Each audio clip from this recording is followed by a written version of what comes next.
Bueno, buenos días. Estamos acá con el doctor Isabelino Siede. Presentarlo, que acaba de dar una fue una conferencia del día de hoy y ayer dio un espacio taller con estudiantes de las carreras del instituto, de todas las carreras. Me gustaría presentarlo. Isabelino Siede es doctor en Ciencia de la Educación y licenciado en Ciencia de la Educación por la Universidad de Buenos Aires. Es profesor para la enseñanza primaria. Se desempeña como docente investigador en la Universidad Nacional de La Plata y la Universidad Nacional de Patagonia Austral. Ha escrito diversidad de libros. Hemos participado con él desde acá, desde el instituto, en uno de los capítulos que no es el último libro, ¿no? Esto de formación ciudadana, perspectivas. Y me olvidé una palabra que no me acuerdo, pero... Perspectivas y experiencias. Gracias. Así que bueno, estamos muy contentos de haberlo recibido acá en Villa La Angostura. Nos invitó a pensar en diversidad de situaciones. Y bueno, te queremos dar la bienvenida a este espacio, que es un poco para abrir puertas afuera del instituto, a pesar de que vino mucha gente de la comunidad el día de hoy, sábado. Pero bueno, nos gustaría que igual te presentes vos, más allá de todo lo que presenté recién, quién sos, qué haces y cómo te sentiste en este espacio. Bueno, muchísimas gracias por la invitación a ustedes. Para mí es un placer estar en el Instituto de Formación Docente número 15. Villa La Angostura es hermoso y además la comunidad educativa también tiene mucha riqueza como para contar. Formaron parte de un libro que publicamos juntos y trató de ser también un libro federal acerca de lo que está pasando en la educación ciudadana en nuestro país. Y para que lo presente, soy básicamente un maestro que fue creciendo en su formación y soy también licenciado en educación y doctor en ciencias de educación. Trabajo en la Universidad de La Plata y en la Universidad de Patagonia Austral en Caleta Olivia. Y mis ámbitos de especialización son la educación ciudadana, la didáctica de las ciencias sociales, la enseñanza de los derechos humanos y la relación entre familias y escuelas. No trabajamos este último aspecto en estos días, pero sí los tres primeros. Bien. Bueno, justo me da el puntapié para preguntarte en esta idea de relación entre familias y escuelas, y me permito hacer un cruce ahí que no sé si va a ser factible, pero lo pregunto igual. El lugar de los derechos humanos, ¿no?, en la escuela y este vínculo que un poco estuvimos hablando recién, pero bueno, para que puedas exponer esto de familias, escuela y derechos humanos, ¿no? En este contexto en el que estamos y bueno, ¿cómo podrías ver vos ese cruce posible hoy en la escuela? Agrego un elemento más, que sería democracia. Estamos viviendo en los últimos meses 40 años de democracia en Argentina y 75 años de la Declaración Universal de Derechos Humanos. Se cumplieron ambos el 10 de diciembre del 2023. Y es un momento como para mirar en perspectiva lo que viene ocurriendo desde las escuelas, dentro de las escuelas y del otro lado del mostrador también en los grupos familiares. En democracia creo que vamos construyendo una cultura política democrática desde las escuelas, sabiendo además que cuando uno mira en perspectiva ha habido grandes promesas de la democracia no resueltas todavía. Yo creo que el gran logro de la democracia es avanzar hacia una sociedad pluralista, donde no se le pide a nadie que renuncie a ser quien es para poder estar acá. Pero al mismo tiempo, la deuda enorme de la democracia son las condiciones socioeconómicas y la enorme desigualdad que hay en la sociedad argentina. Una desigualdad creciente, alarmante y angustiante porque tenemos una gran cantidad del estudiantado que llega al sistema educativo por debajo de la línea de pobreza y en condiciones de pobreza estructural importante. Esto afecta al trabajo de la escuela y también afecta a la crianza doméstica. No hace falta que las familias escuchen hablar de la desigualdad porque lo viven cotidianamente. Pero el tema también es qué hacemos desde las escuelas en este trabajo. Y a mí me parece importante pensar que el trabajo con las familias es un trabajo que no es la continuidad de uno en otro, sino un trabajo donde hay tareas diferentes, funciones diferentes, y en algunos casos se pueden ensamblar y en otros casos son también de contrapunto, de contrapeso. Es importante que las familias demanden de la escuela responsabilidad, atención, trabajo con sus hijos y con sus hijas, y también que la escuela demande de las familias un trabajo de acompañamiento a la tarea escolar, porque ambas instituciones velan por la responsabilidad de la otra institución. Pero también es importante que puedan encontrar puntos de acuerdo donde puedan trabajar en comunidad. Vivimos, digo, situaciones de mucha angustia en la sociedad argentina actual y creo que eso en muchos casos nos hace dudar como generación adulta acerca de qué legado darle a la generación que sigue. Y los derechos humanos son un legado que hemos construido a lo largo de mucho tiempo como una bandera de aquello que queremos llegar a conquistar. A mí me parece importante que las escuelas contribuyan a que las familias tomen conciencia de los derechos humanos como una bandera. Y yo creo que lo hemos hecho en los últimos años, en los años recientes, sobre todo relacionando los derechos humanos con la memoria de la última dictadura cívico-militar. Y es una tarea fundamental que la escuela sostenga esa memoria porque, entre otras cosas, denuncia situaciones que siguen ocurriendo. O sea, la historia reciente de nuestro país sigue operando mientras haya chicos y chicas a quienes se les niega la identidad, que fueron apropiados durante la dictadura, mientras haya juicios pendientes a secuestradores, torturadores, violadores, etc. Pero también cada vez más es relevante que ampliemos la mirada sobre los derechos humanos y entendamos que los derechos humanos son también los derechos económicos, sociales y culturales. Y lo que se está violando más flagrantemente en la Argentina de hoy son esos derechos sociales, el derecho a tener una vivienda, un trabajo, salud, educación, condiciones de vida digna. Se da una paradoja en esto, que es que aquellos militantes que fueron perseguidos, secuestrados y asesinados durante la dictadura no eran militantes que abogaban por los derechos humanos, sobre todo abogaban por la construcción de una sociedad más justa. Y curiosamente, cuando los recordamos a las escuelas, los recordamos por los derechos civiles y políticos que les fueron negados, es decir, que fueron encerrados, secuestrados, asesinados, pero no por aquella bandera que los preocupaba, que era cómo construir una sociedad más justa. Y me parece que hoy enseñar los derechos humanos significa pensar seriamente cómo podemos ofrecer las herramientas que le permitan a la sociedad construir una sociedad más justa. Y eso es una preocupación que también atraviesa a las familias, ¿no? Y nos atraviesa también desde la controversia, porque no todos tenemos la misma idea de lo que sería una sociedad justa. Y muchas de las cosas que creíamos consolidadas como creencias colectivas vienen siendo cuestionadas en los tiempos recientes. Pero creo que eso es una tarea común de escuela y familias. Escuchándote no puedo dejar de pensar en que la escuela hoy por hoy se ve interpelada desde diversos ángulos en relación a este tema fundamentalmente, porque aparecen, otra vez discursos que tienen que ver con la teoría de los dos demonios y pensar si en los 70, si lo que hicieron los militares y demás. Trajiste un punto importante que tiene que ver con esto de que se le negó a las personas que están desaparecidas. Actualmente se le negó la posibilidad de un juicio para ver si eran culpables o no. El mecanismo del Estado fue hacerlos desaparecer. Y pensaba en esa clave cómo recuperar todo esto en la escuela con los discursos que aparecen en relación a que la escuela disciplina, que aparecen las ideas marxistas, ¿no? Esto fue una bandera cuando hace poquito fue la marcha por la universidad pública, y por ahí estaría bueno, ya que hablamos de familia y escuela, cómo también trabajar estas cuestiones que tienen que ver con el dedo acusador de las familias. En algunas oportunidades no hablamos de que son todas, pero hay un discurso fuerte que tiene que ver con que la escuela no enseña sino que disciplina. Apareció también en relación a la educación sexual integral, la ESI. Un poco cómo recuperar todo eso en clave de qué hace la escuela, cómo dialoga con las familias y qué hacer frente a esos discursos que son violentos también, ¿no?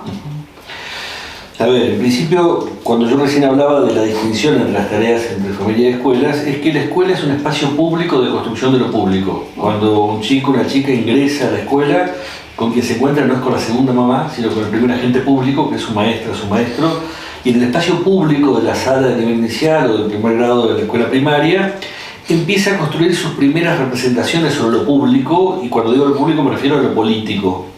¿En qué sentido somos iguales? ¿En qué sentido somos diferentes? ¿Qué es lo mío? ¿Qué es lo tuyo? ¿Qué es lo ajeno? ¿Qué es lo compartido? ¿Qué podemos hacer juntos y cómo nos organizamos para lograrlo? Todas las noticias políticas de los diarios nos muestran discutiendo los adultos sobre esos temas. Son los mismos temas que dan sustento a la discusión política cotidiana. Y eso empieza a ocurrir en la salita de 3 del nivel inicial. Por eso hay que entender la escuela como un espacio de producción de ciudadanía, es decir, un espacio de praxis política, donde estamos aprendiendo a participar en la deliberación sobre lo común. Y en ese sentido lo pensó también Sarmiento, la escuela como un espacio para educar al soberano. Entonces, no es que la política llega a las escuelas en los últimos años o que se nos ocurre ingresar algo que no debería estar ahí. El sentido de la existencia del sistema educativo es la educación política, la educación a la ciudadanía. Y es cierto que la escuela se planteó como un espacio neutro en términos religiosos, pero también con mucha presencia fuerte de los sectores dominantes en su momento. Sarmiento decía en una famosa carta, un pueblo ignorante va a volver a votar a Rosas, ¿no? Y cuando hablaba de educar al soberano es para que nos vote a nosotros. Y él era un dirigente político de partido que participaba en los debates no de partidos en esa época, sino de facciones, ¿no? de grupos políticos. Esta idea del adoctrinamiento, de una escuela que enseña una versión, no es una idea novedosa. Es cierto que cuando hoy se habla de adoctrinamiento no siempre queda claro de qué se está hablando, pero pareciera que el adoctrinamiento se refiere a dar una versión sesgada o una versión única, allí donde podría haber más de una versión sobre un contenido. Nadie, supongo yo, va a denunciar a la escuela por decir que 2 más 2 es 4, porque no hay otros que digan otra cosa, pero sí por enseñar cierta perspectiva histórica o cierta perspectiva sobre algún saber que sea controversial. Y en ese sentido, yo comparto esa idea de que la escuela no adoctrine, pero no por el adoctrinamiento de los últimos años, sino que a lo largo de toda la existencia del sistema educativo se han dado versiones únicas de cuestiones que son controversiales. Entonces creo que el desafío que tenemos no es cambiar un adoctrinamiento por otro, sino salir del adoctrinamiento y pensar el espacio del aula como un espacio de producción de ciudadanía, invitando a pensar por sí mismo y pensar en diálogo con otras personas sobre problemas que son controversiales. Y en ese sentido la escuela no puede ser un espacio alejado de los temas controvertidos, sino un espacio de pluralismo, donde los diferentes temas puedan caber en la enseñanza con las condiciones de diálogo, donde podamos traer aquello que ha sido construido como saber público, pero también habilitar diferentes opiniones, diferentes posiciones, y entendiendo que existen temas donde hay perspectivas distintas. En ese sentido creo que es importante que las familias, más que controlar lo que se dice o se deja de decir en la escuela, traten de garantizar el pluralismo y de decir, bueno, queremos agregar información, opinión, perspectivas a esto, con cierto límite a la pluralidad, que es hay aquellas cuestiones, sobre todo cuestiones fácticas, hechos que han sido comprobadas en el ámbito judicial. Entonces, si alguien viene a decir, no hubo centros clandestinos de detención, no hubo secuestrados y desaparecidos, eso tiene poco de discutible, porque eso ha ocurrido, está comprobado. Ahora, las lecturas acerca de ese proceso, yo creo que puede ser una lectura plural. Y es cierto que en esa lectura plural tiene que haber argumentación de por qué se da una lectura u otra lectura, ¿no? Y me parece que eso es parte del debate contemporáneo. Bien. Bueno, queremos contarles a todos que Isabelino vino en el contexto de un trabajo conjunto, con un equipo de trabajo grande, y digo esto porque no estamos nosotros dos solos, además de Lucho y Lucas que están filmando, hay compañeros del equipo, y abro este espacio porque me gustaría poder sumarlos a las preguntas. Si bien no les van a ver las caras, van a escuchar las voces y están como recluidos en un costadito, así que los invito a que por ahí puedan sumar alguna repregunta a Isabelino. Anticipame.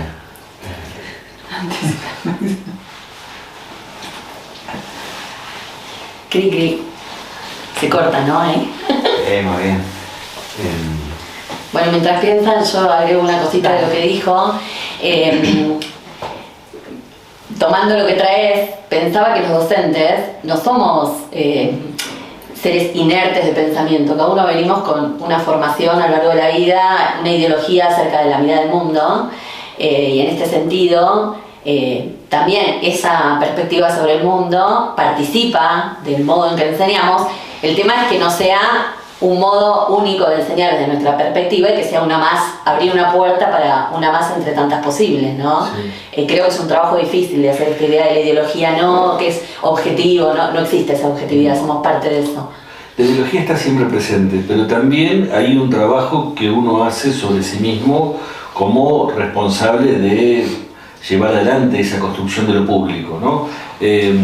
Pensemos también que el trabajo de un docente en eso se parece también al trabajo de un actor, al que le pasan cosas en la vida y quizás está muy triste y está llevando adelante una comedia, o está muy contento y se despliega en una tragedia. Entonces tiene que hacer un trabajo en el cual hay cierta disociación y puede decir, bueno, yo tengo un material mío, pero no todo puedo ponerlo acá. Y me refiero a esto porque siempre hay que mirar con el sentido pedagógico cuál es el carácter formativo del espacio. Obviamente que si la maestra, el maestro en el nivel inicial plantea una opinión, esa opinión tiene un peso enorme, porque del otro lado hay chicos y chicas de 3, 4, 5 años que lo que dice su docente es palabra sagrada. Entonces tiene que haber mucho contralor de cada docente sobre sí mismo con respecto a las opiniones que da. A medida que avanzamos en el sistema educativo, creo yo que por suerte nos encontramos con estudiantes que resisten nuestras ideas y que precisamente cuando uno dice yo pienso esto, quizás tiene 40 que dicen nosotros pensamos lo contrario, y eso nos habilita a poder poner más en juego nuestro modo de pensar para contrapesarlo con otras argumentaciones en el aula, ¿no? En el espacio universitario es muy común que haya opiniones distintas y construyendo reglas de respeto a la diversidad vamos viendo cómo dialogamos en el espacio público de la universidad, que es un espacio plural, muchísimo más plural de lo que a veces imagina la sociedad. En la universidad pública hay ideologías de las más diversas, algunas más visibles y estruendosas y otras menos visibles, entonces quizás no es que toda la cartelería da cuenta de la diversidad que hay, pero las aulas es una diversidad enorme. Pero claro, esa diversidad que hay en el nivel superior, en los primeros tramos de la escolaridad, tiene que tener mucho más control del docente, de no estar imponiendo un modo único de ver el mundo, precisamente porque del otro lado tiene una población que es bastante más vulnerable. Entonces tiene que, creo yo, velar sobre su propia mirada para que sea siempre una mirada plural. Bien, Nico. Gracias. Pensando un poco en lo que hablamos ayer y hoy, y por ahí como temas que me quedaron ahí como interesantes, por ahí si podés como desarrollar brevemente esta idea de, por un lado, la escuela como espacio de posibilidad en términos de lo común y lo compartido, no para invisibilizar diferencias, sino para intentar de alguna manera responder ante las desigualdades que están en la sociedad. Y bueno, y esa tensión que aparece entre lo común y lo colectivo y la escuela como posibilidad, eso. Es interesante esa idea de la escuela como posibilidad, porque todo el sistema educativo se basa en diferentes axiomas, principios o ideas fundantes, ¿no? Pero una idea fundante es que las personas pueden ser diferentes de como son.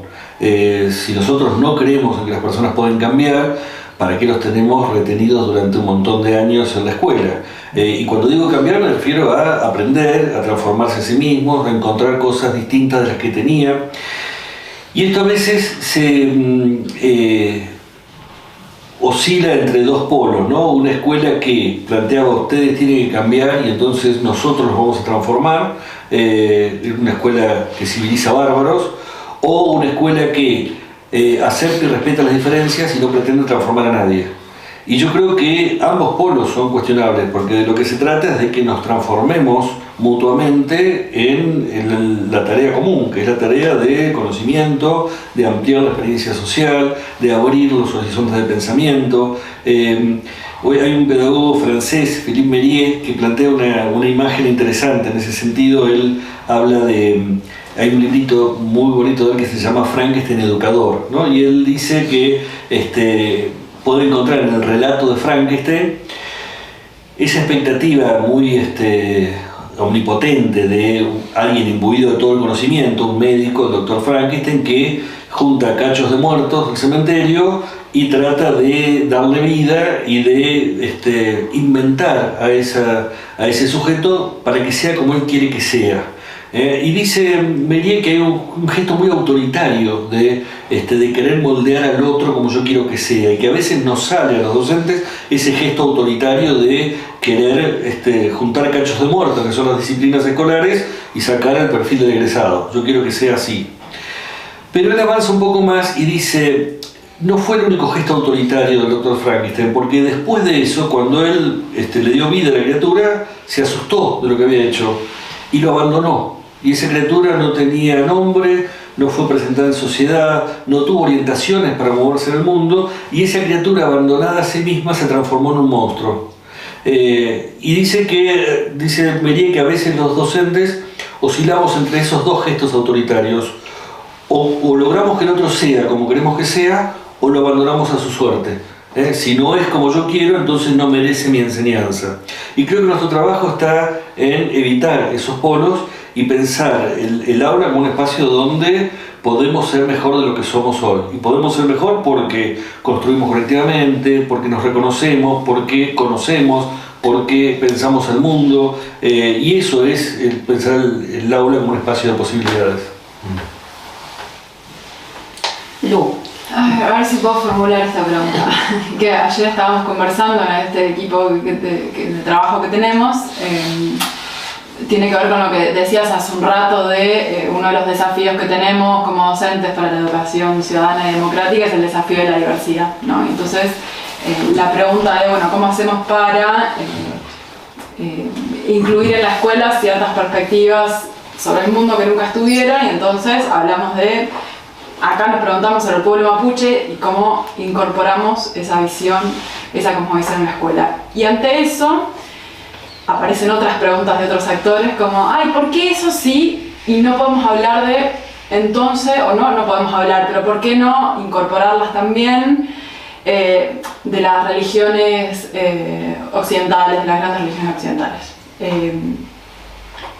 Como que me parece que tenía que ver con lo que habías planteado también hace un rato en torno de la diversidad legítima. No sé si venía por ahí, pero no sabíamos bien cómo pensarlo esto de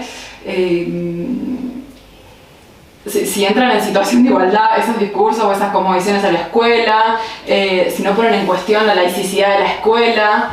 Nos lo preguntamos exclusivamente en relación a las religiones occidentales, nunca nos pusimos en cuestión que tenía que ver con presentar la cosmovisión mapuche, pero como que son discursos que, o sea, preguntas en realidad de estudiantes y de personas de la comunidad educativa en general, que nos quedamos así como tecleando y no sabíamos cómo argumentar en esto del pensamiento crítico y de construir ideas y de sustentarlo. Como que tenemos alguna idea y ahora, ¿y esto qué? Como que nos quedamos ahí dudando. Total. Sí. La duda es un buen territorio para transformarse en sí mismo, ¿no? O sea, es mucho más productivo, mucho más fértil la duda que la certeza, ¿no? La certeza nos deja donde estamos. La duda nos permite movernos. Y es cierto que la escuela está sustentada en un debate que se dio a fines del siglo XIX en muchos países, entre otros Argentina, acerca de la presencia de la enseñanza religiosa en las escuelas.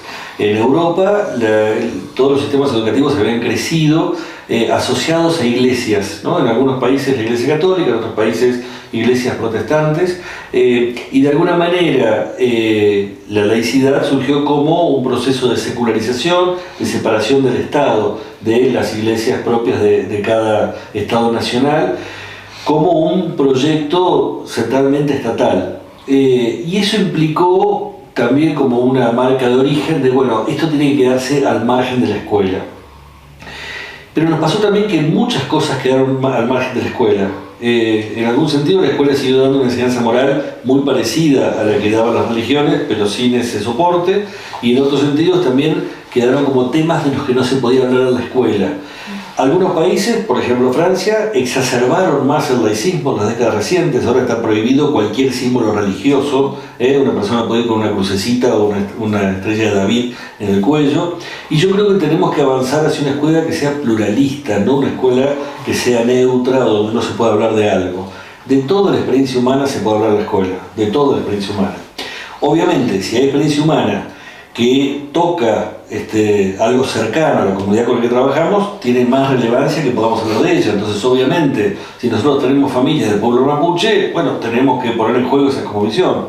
Pero no necesariamente la cercanía es el único factor. A veces también el contrapunto, el poder decir, bueno, sobre esto hay visiones muy distintas, hay otros pueblos que tienen otras tradiciones, otras creencias, nos puede venir muy bien. Recuerdo cuando enseñaba acerca de las familias en primer grado, un día les dije a los chicos, bueno, vamos a trabajar sobre las familias, y escuché en el grupo como diciendo otra vez, ¿no?